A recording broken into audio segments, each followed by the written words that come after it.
코칭이란 개인의 성향과 능력을 파악하여 목표를 설정하고 이룰 수 있도록 돕는 행위, 과정 전반을 말한다. 비슷한 개념으로 티칭은 전문적인 지식이나 기술을 먼저 습득한 사람이 일방적으로 전달하는 행위인데, 목표 자체가 지식 기술 전달이므로 대상의 성향이나 능력에 대한 파악과 함께 목표를 설정하고 방법을 찾는 코칭과는 다르고, 특정 분야의 선지자로서 풍부한 경험과 지식을 바탕으로 그 분야의 통찰과 지표를 제시해주고 멘티의 성장을 돕는 멘토링과는 상호관계와 실용적인 면에서 조금 차이가 있다. 즉, 멘토링은 주로 조언 격려 등을 통해 스스로 깨닫고 실력과 잠재력을 개발하는 데 비해, 코칭은 좀 더 실용적 영역에서 대상자와의 정기적이고 적극적인 커뮤니케이션을 통해 함께 성향과 능력을 파악하고 목표를 설정, 실제로 성과가 나도록 돕는 과정이다. 예전에 함께 일했던 어떤 후배는 아주 적극적이고 열정적인 데다가 업무 방식도 체계적이고 계획적이며 동료들과의 관계에서도 본인이 좀 더 희생 양보하려고 해서 평판도 아주 좋았다. 당연하게도 그는 팀장이 됐고 먼저 입사한 선배들도 별다른 저항이나 거부감이 없었다. 팀장이 된 그는 전보다 훨씬 더 적극적이고 열정적으로 일을 했고 동료들과의 커뮤니케이션도 훨씬 더 많아졌다. 다만 그에 대한 평판은 팀원일 때보다 안 좋아졌다. 일만 벌리고 수습을 안 한다는 평가가 주를 이뤘다. 그와의 대화 도중 박사 과정을 준비 중이라는 말을 듣고 놀라서 이유를 물었더니 불안하다라는 거였다. 가만히 있기가 불안하다는 것이다. 어렸을 때부터 형성된 사회적 경쟁에서 도태될까 불안하고 강박이 있어 누구보다 열심히 부지런하게 살았고, 그렇게 살고 있음에도 그 불안과 강박은 실제로 본인이 집중해야 할 일에 집중을 못하고 불안감을 해소할 새로운 것에 대한 도전으로 스스로 안도하게끔 하는 것 같았다.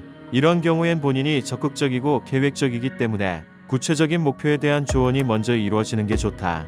즉, 코칭보단 멘토링이 먼저 이루어지는 게 좋다. 팀장이 된 것이 목표를 이룬 게 아니라 팀장이란 역할을 맡게 되고 실제로 그 역할을 잘 수행해서 팀의 성과를 내고 팀원들을 성장시키며 팀원들과 조직 내에서 나름의 평가를 받는 것을 목표로 해야 할 것이다.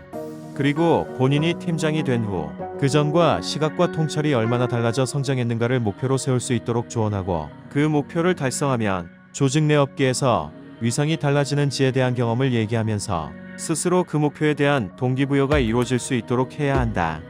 마지막으로 왜 이 후배가 불안감과 강박을 갖게 됐는지, 주위 사람과의 관계가 어땠는지 등을 소통하면서 서로 신뢰를 쌓고 그에 맞는 목표 설정 및 방법 등을 함께 찾아가면서 지속적으로 그 목표를 이룰 수 있도록 돕는 코칭이 필요할 것 같다. 그 외에 주로 상담 및 심리적 정서적 조언을 하는 카운슬링이나 특정 사안이나 기간 동안 그 분야의 전문성을 가지고 정보와 솔루션을 제공하는 컨설팅과는 차이가 있다. 결론적으로 코칭은 피코치자의 성향과 능력을 파악한 후 피코치자와 함께 맞는 목표를 설정하고 실제 이룰 수 있는 구체적인 방법을 찾도록 돕는 행위의 전반적인 과정이라 할 수 있다.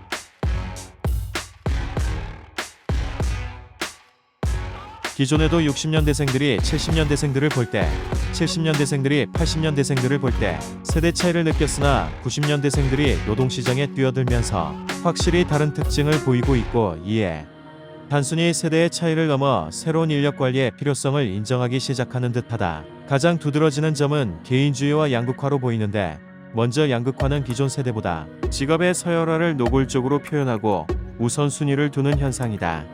물론 당연히 과거에도 직업의 서열화와 높은 서열에 있는 직업과 회사에 들어가기 위해 안간힘을 썼으나, 일단 노동시장에 들어가면 그 분야 그 회사에서 경쟁력을 갖추기 위해 최선을 다하려고 했다. 반면 최근에는 본인이 원하는 분야나 회사가 아니라면 빨리 기대를 접고 노력을 다른 곳에 쏟는 경향이 많아지고 있는 것 같다. 다시 말해 2순위, 3순위 등 우선순위에 도달하지 못했을 경우 차순위가 사라지고 우선순위 아니면 개인의 삶으로 양극화되고 있다. 우리 사회는 수많은 필요한 것들이 있고 저마다 소질과 성향이 다르므로 각자의 소질에 맞는 분야에서 경험을 쌓아 해당 분야를 개선 발전, 나아가 혁신시키면서 삶을 업그레이드할 수 있다. 마땅히 그러한 사회가 되어야 함에도 양극화로 인해 다양성이 사라진다면 기업이나 국가의 심각한 경쟁력 약화를 불러올 수 있다. 개인주의 현상은 너무 많이 알고 있으므로 그 원인 및 현상은 생략하고, 다만 개인주의의 또 다른 의미는 스스로 돌보고 성장해야 한다는 것이므로 기업에서나 사회에서나 제도적으로 개인의 성장과 발전할 수 있는 방법을 마련할 수밖에 없는 시대가 온 것이다.